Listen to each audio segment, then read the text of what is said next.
കോഴിക്കോട് ഒരു ജ്വല്ലറിയിൽ നടത്തിയിട്ടുള്ള മോഷണത്തെ സംബന്ധിച്ചുള്ള വാർത്തയാണ്. ചാമശ്ശേരിയിലാണ് ഈ ജ്വല്ലറിയിൽ മോഷണം നടന്നിരിക്കുന്നത്. വാർത്തയുടെ വിവരങ്ങളുമായി മേഘനയുണ്ട് കോഴിക്കോട് നിന്ന്. മേഘന, മോഷണം സംബന്ധിച്ചുള്ള വിവരങ്ങൾ എന്തൊക്കെയാണ്?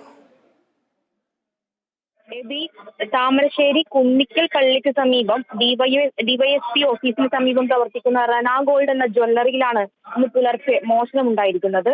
കൊടുവള്ളി സ്വദേശി അബ്ദുൽ സലാമിന്റെ ഉടമസ്ഥതയിലുള്ള സ്ഥാപനത്തിലാണ് ഇന്ന് പുലർച്ചെ ഒരു 4 മണിയോടെ മോഷണം ഉണ്ടായിരിക്കുന്നത്. ഇന്നലെ രാത്രി 7 മണിയോടെ കടയിലെ ജീവനക്കാർ കട അടച്ചു പോയതാണ്. പിറ്റേ ദിവസം ഇന്ന് രാവിലെ 9 മണിയോടെ കട തുറക്കാനെത്തിയ ജീവനക്കാരാണ് ഈ മോഷണ വിവരം അറിയുന്നത്.